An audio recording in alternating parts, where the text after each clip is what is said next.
The sun and the wind. The wind and the sun were arguing who among them is more powerful. To settle their dispute, they agreed on a trial of strength. The sun said, "Let's see who can remove the shepherd boy's cloak from his back the quickest." The wind tried first. He started blowing strong gusts of air. The rabbit clung to the tree, and the sheep held the fence tight. The shepherd boy started shivering and held on to his cloak tighter.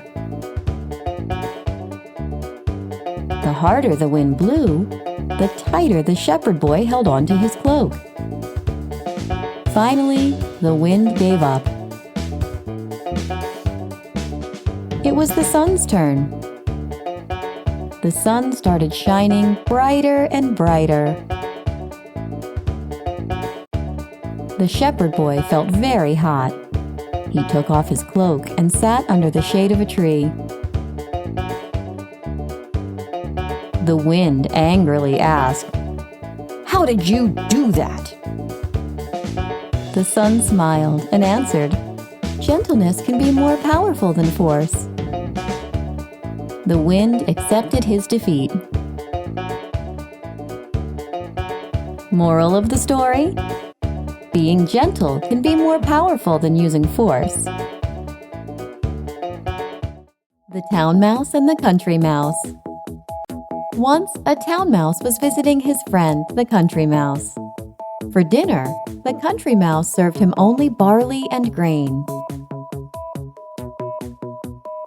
The town mouse pitied the country mouse and said, "You should come with me to the town.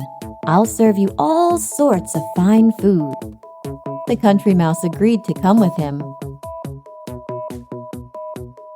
The next morning, both of them went together to the town. They arrived late at night. The town mouse suggested that they should eat after such a long journey. He took his friend to a grand dining room. The country mouse had seen nothing like it. The dining table was filled with the leftovers of a fine feast. They ate cakes, jellies, cheese, and everything nice. The country mouse was thinking about how lucky the town mouse is. Suddenly, they heard growling and both of them panicked. The town mouse shouted, "It's the cat! Run!" They ran as fast as they could.